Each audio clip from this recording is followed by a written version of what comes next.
Olá, sejam bem-vindos. Saber Viver é um programa para seu envelhecimento, para a sua velhice e para a sua longevidade satisfatória.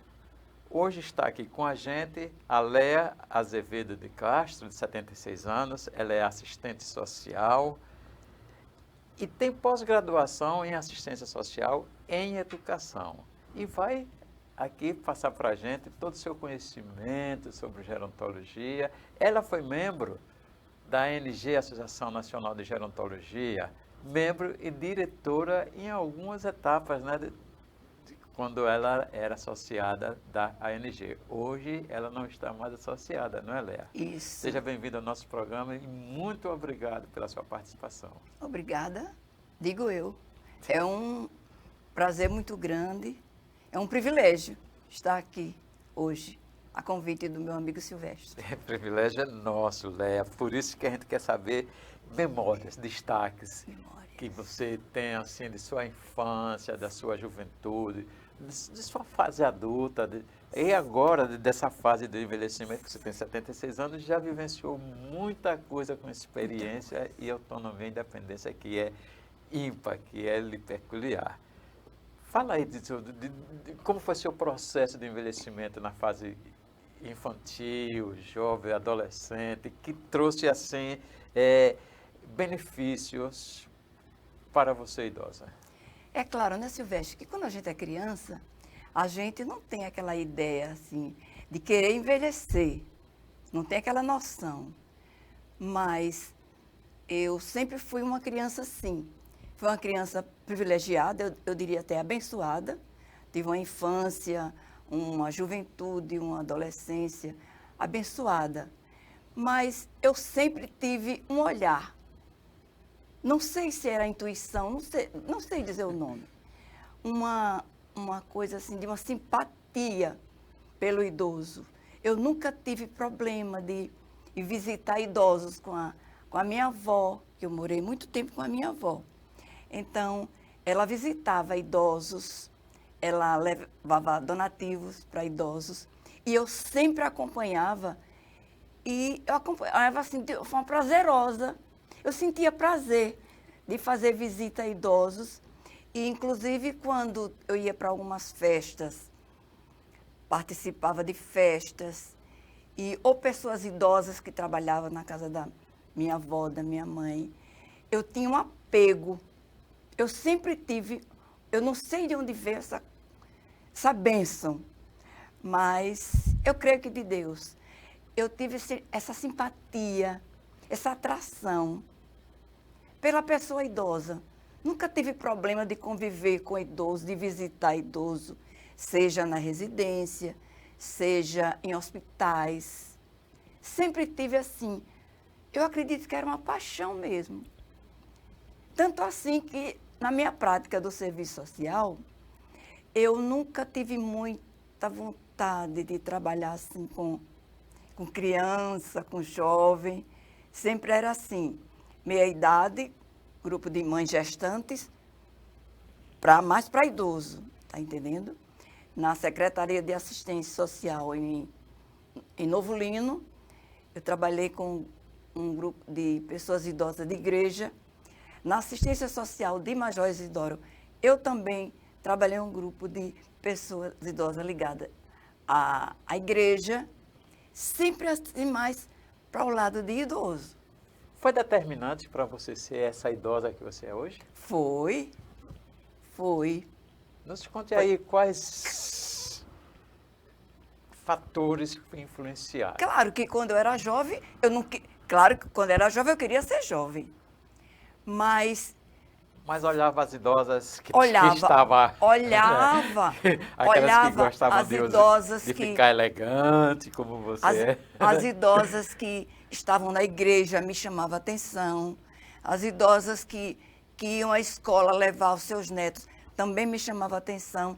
As idosas que passavam na rua também me chamavam a atenção.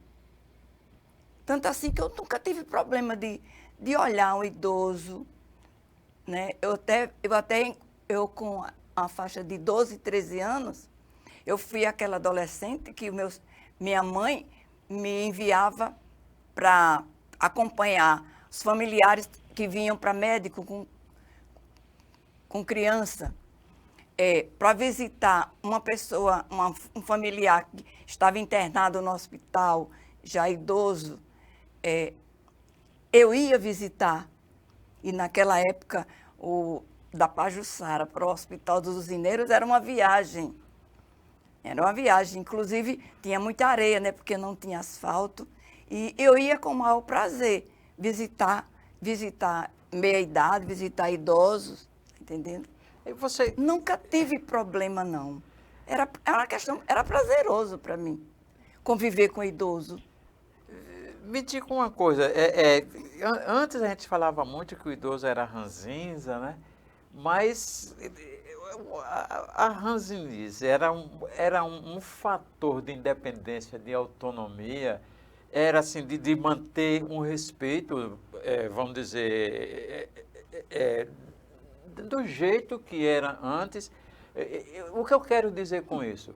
O idoso de antigamente que você viu, ele se dava mais o respeito para as pessoas respeitarem ele, ou hoje o idoso ele está mais liberto, está mais com independência, querendo ser jovem, de qualquer jeito, assumindo uma juventude, não uma jovialidade, mas uma juventude. É bom a gente explicar, juventude é uma coisa, jovialidade é outra. E muitos idosos, eles querem ser jovens, não querem ter uma jovialidade prazerosa. Você acha que o idoso de antigamente ele se dava mais respeito para garantir respeito, mais do que hoje? Eu lembro bem.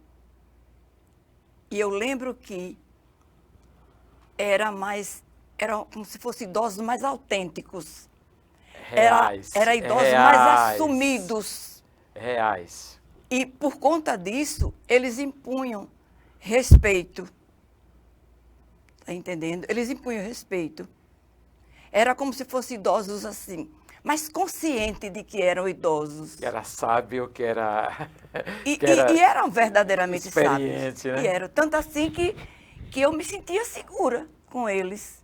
E isso influenciou bastante para você. Né? Influenciou para que eu continuasse aceitando idosos e entendesse e fazer também essa diferença que você está colocando.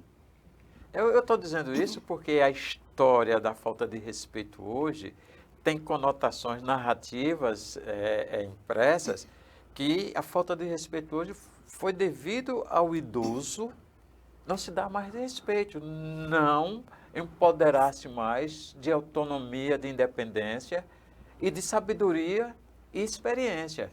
Ele se deixou se banalizar pela juventude que ele queria adquirir, e o número cresceu muito, e aí está aí essa falta de respeito.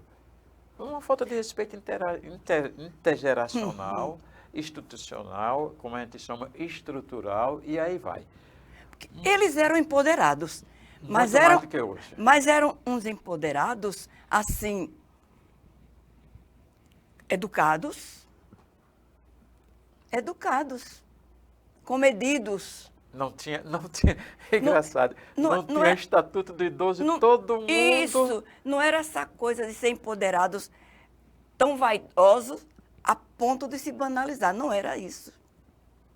Infelizmente, hoje poderia estar sendo muito melhor. Pelo grau de conhecimento que as pessoas têm, poderia ser bem melhor, mas não está sendo. E aí, entre seu processo de criança, seu processo, sua etapa, sua fase de jovem, sua fase de adulta e sua fase eu vou dizer assim, de idoso jovem. Você está com 76, está saindo da fase de idoso jovem para idoso adulto. Dessas fases que você, se tivesse de eleger como a sua melhor idade, qual delas você diria? Olha, veja bem. envelhecer, ser velho, não é a melhor coisa do mundo, não é. Mas ela é uma fase necessária. E há necessidade da gente aceitar. Há uma necessidade de aceitar.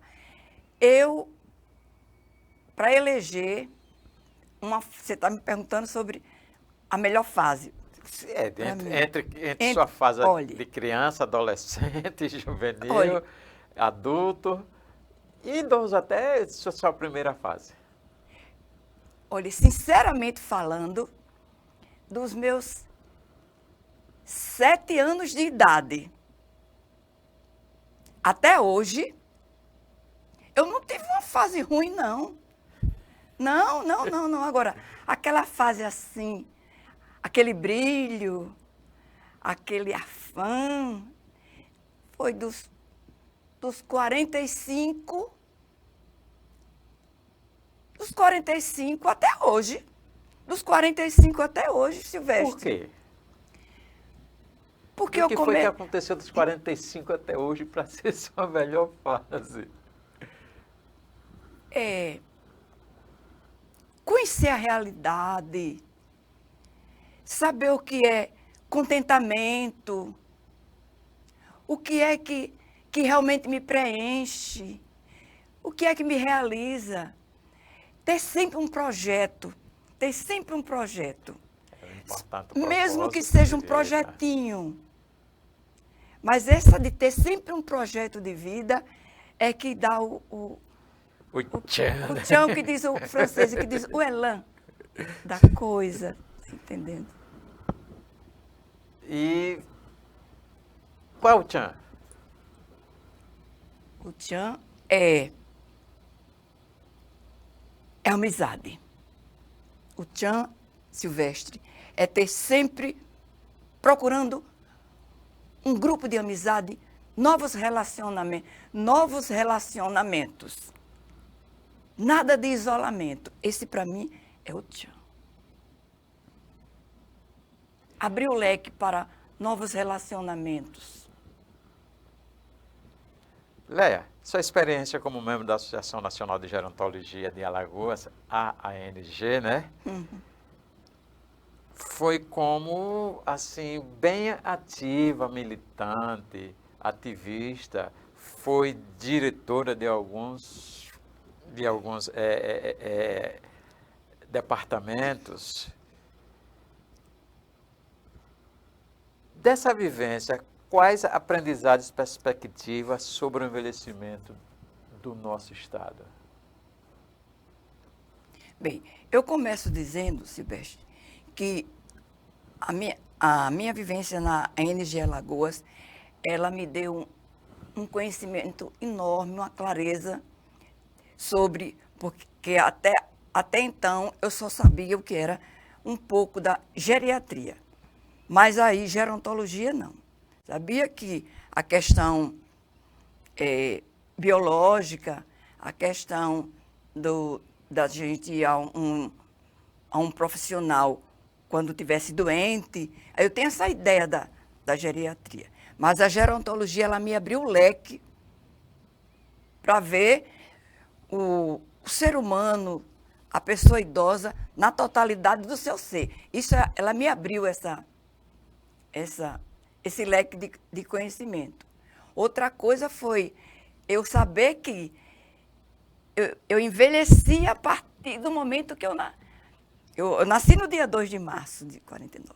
No dia 3, eu já estava no meu processo de envelhecimento. Isso eu não sabia. Eu vim saber quando de acordo com meus conhecimentos na ANG Alagoas. Isso para mim foi um marco. Está entendendo? E agora, com relação ao que o conhecimento que a ANG me deu com relação a esse patamar de como você está falando, do processo de envelhecimento, eu vejo o seguinte, do que eu conheci pelo Estatuto da ANG Alagoas, pela minha vivência nos estudos. Eu não fiz especialização em gerontologia, mas eu sou estudiosa de gerontologia. Eu vejo o seguinte, que no estado de Alagoas, sociedade civil organizada, governantes, precisa ainda ter um entendimento maior dos anos de vida, das experiências, das demandas, do processo de envelhecimento. Eu vejo que o conhecimento lá fora ainda está muito aquém. Isso, a minha vivência na NG Alagoas, me deu essa visão do que está faltando. Está faltando um olhar mais ético para o processo de envelhecimento. Aqui no Estado. No Estado, porque, veja bem, o processo de globalização já vem há muito tempo. E o processo de envelhecimento não é uma coisa solta. Ele não é solto. Ele não é ahistórico. Ele é muito histórico, coladinho com esse processo de globalização. Claro. Então, por quê? Por que fechar os olhos para uma coisa que está tão presente? Para quem construiu. Para quem construiu, para uma coisa que está tão presente. Por quê? Quem construiu é quem sabe. Se você não... É aquela coisa. Não adianta você ter uma base, você construir, e não estar também atento à sua base. Fugir da sua base. Fugir da sua base. Não tem como. Não tem como a gente fugir dessa base. Deixar ela vulnerável. Se você deixar ela vulnerável, lá em cima, porque vai ter prejuízo. O crescimento populacional de idosos é histórico. É histórico. Não tem como. Não tem como eu me desligar dessa realidade. Não tem como. Além da sua atuação como profissional e ativismo, sabemos que a senhora também aprecia canto amador. Participa de grupos religiosos com ações, né? Isso. É lindo, esse voluntariado. Pratica hidroginástica e estuda espanhol. Como essas atividades enriquecem seu dia a dia? Pelo seguinte, porque uma coisa é atividade física, outra coisa é exercício físico. Eu preciso de exercício físico para me preparar para as atividades físicas do dia a dia. Eu preciso, no momento, eu estou afastada, mas, até por ordem de médico, eu já estou voltando. Voltando para ou Pilates ou a hidroginástica. Mas eu faço exercício físico todos os dias. Eu faço exercício físico para depois eu ir cuidar do calopsito, cuidar da cachorrinha, cuidar da minha roupa, cuidar da minha casa. Eu primeiro faço meus exercícios físicos. Vários exercícios que eu aprendi no Pilates e na hidroginástica, todos os que eu posso, eu pratico todo santo dia. Porque como é que se diz? É impossível a gente deslanchar tanto no serviço de casa com o corpo mole. Não há como. Então, eu não abro de mão. Você tem um revigorante. Tem que ter um revigorante. Eu não sou muito... Não me dediquei muito à computação. Não. Tem mais ou menos umas noções. Mas eu gosto de ler. Eu tenho que ter um livro. Na minha mesa tem que ter vários livros. Está aqui os meus cadernos de francês, os meus dicionários de francês, meus cadernos de espanhol, meu dicionário, tem dicionário de português, tenho várias bíblias, tem livro de educação. Se você chegar hoje na minha mesa, tá tudo lá. Meus dicionários, dicionário de português, meu Aurélio, bem velhinho, de vez em quando fica todo desmantelado, mas eu estou sempre ajustando. Livros religiosos, livros de serviço social, livro de educação, e os cadernos de espanhol, caderno de francês, que eu dou umas arranhadas mais ou menos. Mas assim, eu tenho que estar sempre lendo, Silvestre. Eu gosto de ler. É bom para a saúde mental, né? Tanto eu gosto falar, de né? ler. Ler e ficar Objetivo, refletindo. Né? Eu Né? vou sempre assim, na mensagem de WhatsApp, no aparelho de telefone, mas eu sou muito mais o livro. Eu não abro de mão de livro, Silvestre. Ô Léa, quanto à questão que você falou aí, do WhatsApp, você falou aí de novas tecnologias, e eu sei que você fez um curso pela ANG para dominar as tecnologias. O que é que você me diz hoje da tecnologia e o processo de envelhecimento? O fato de eu não ter me dedicado tanto, inclusive naquele curso, eu, por força da circunstância, eu perdi uma aula, né? Eu até negligencio, eu reconheço.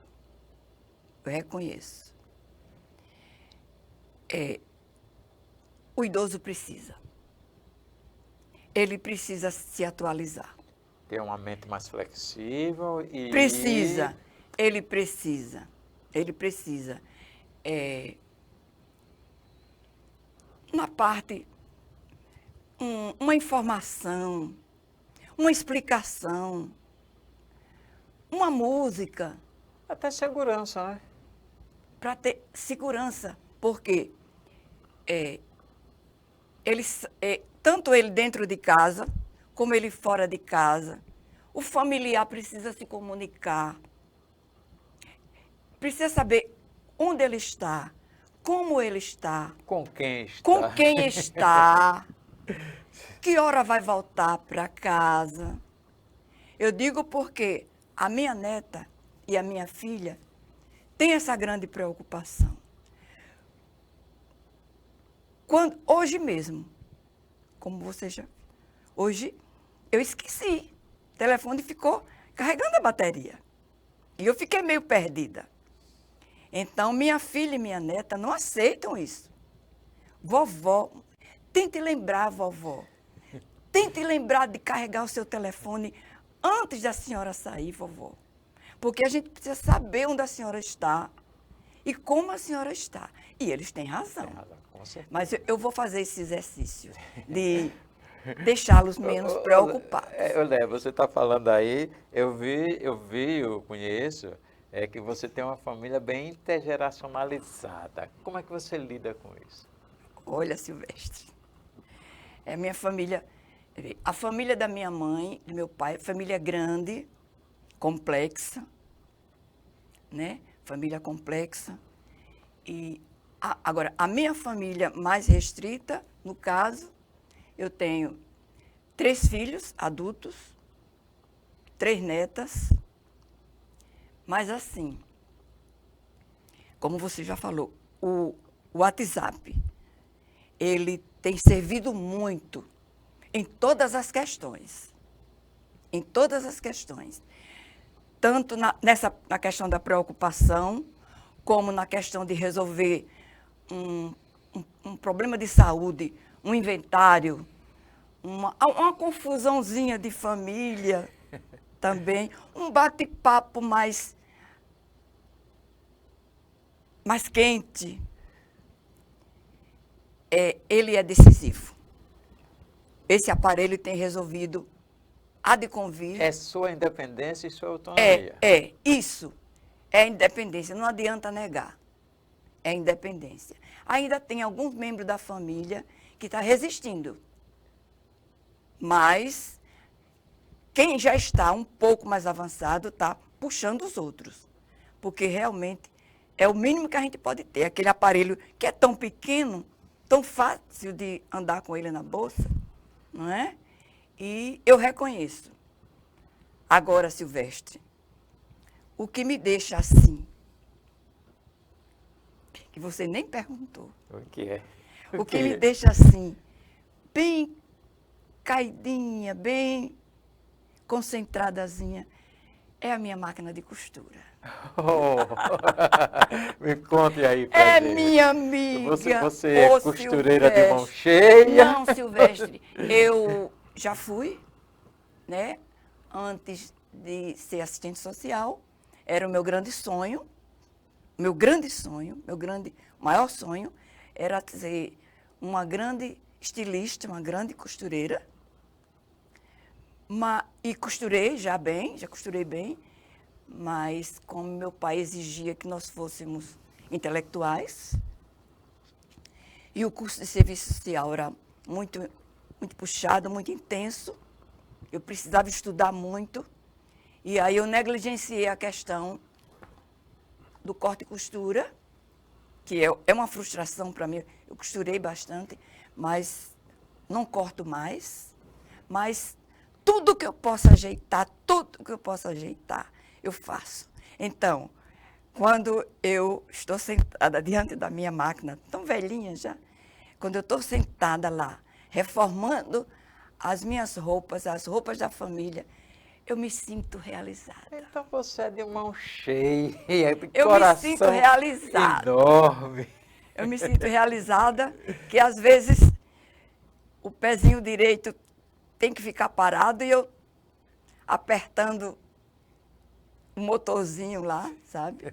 Mas, inclusive, eu oriento assim a minha família como se vestir, como combinar as roupas, Leia. como ajustar as roupas no corpo. Eu sei bem definir isso aí. E a gente sabe que você é uma mulher idosa elegante. Silvestre, interessante. Você já colocou isso várias vezes? Não é a primeira vez. E eu tive 2 pastores e esposas de pastor que olharam para mim e disseram assim, irmã Léa, como a senhora se veste interessante. Como eu gosto de ver a senhora assim, com essas roupas. Eu acho que a senhora se veste bem. E aí eu coloquei aquilo na cabeça, tanto assim que quando eu vou trocar de roupa, eu me apresento para minha neta. Minha neta já é casada, tem 28 anos. E quando eu não estou bem, ela diz, vovó, olha direito, vovó, eu acho que não combinou muito bem não, né, vovó? A senhora poderia trocar isso por isso? Eita, é mesmo. E aí eu volto e me troco novamente. E geralmente, Silvestre, quando eu vou sair, eu coloco 3 roupas em cima da cama. 3 roupas. E me olho. Eu digo, não precisa isso aqui. Hoje não precisa. Mas em alguns momentos eu digo, vai precisar. E aí eu me realizo. Olha, que papo gostoso esse papo, esses ensinamentos que você passou pra gente. E aí eu posso lhe dizer que essa camisa está muito bem em você. Obrigado. É uma camisa muito Obrigado. bonita. Receber uma mulher bem elegante, eu tenho estado bem elegante também, né, Léa? Viu, Léa? É assim, o papo foi muito... Papo não, esses ensinamentos, esses conhecimentos, esse saber viver que você passou pra gente hoje, foi assim, magnífico. Eu gostaria que você vai pedir ainda, mas eu sou meio precipitada. Vá. Eu vou dar um conselho para Me diga. minhas amigas idosas. Vou dar. Mas continue. Não, pode dar seu conselho, pode dar seu conselho. Eu diria o seguinte, que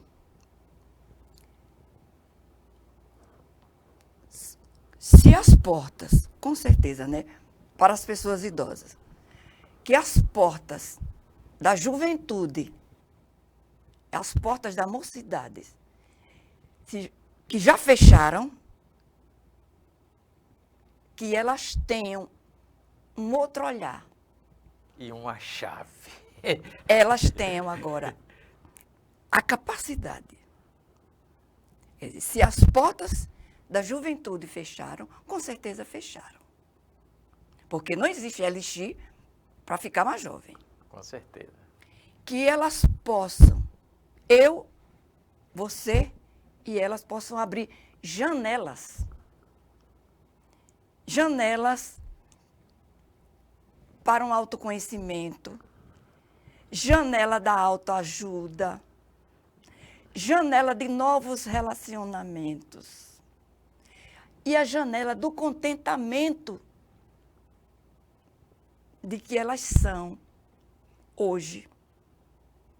E que encontre nessas janelas força para continuar.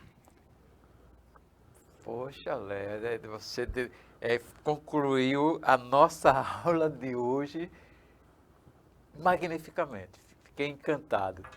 Fiquei encantado. Depois eu vou assistir o vídeo. Aliás, para quem quiser rever esse programa, no canal da TV Assembleia Alagoas e no canal Programa Saber Viver 60 Mais. Léa, o papo está tão gostoso que eu já esqueci do nosso horário, mas eu deixo para você fazer suas considerações finais aí. As minhas considerações finais, elas são de natureza bíblica. Tem uma passagem bíblica, eu não sou muito de decorar versículo, mas que diz que os velhos ainda florescerão, darão frutos sadios. É essa a mensagem que eu deixo. Então, muito obrigado, Léa, por participar do nosso programa, mais uma vez, por essas lições. Eu é que me sinto assim, lisonjeada em estar aqui, Silvestre, com você. Muito obrigado. E assim terminamos mais um programa Saber Viver. Até lá, mais para o nosso encontro.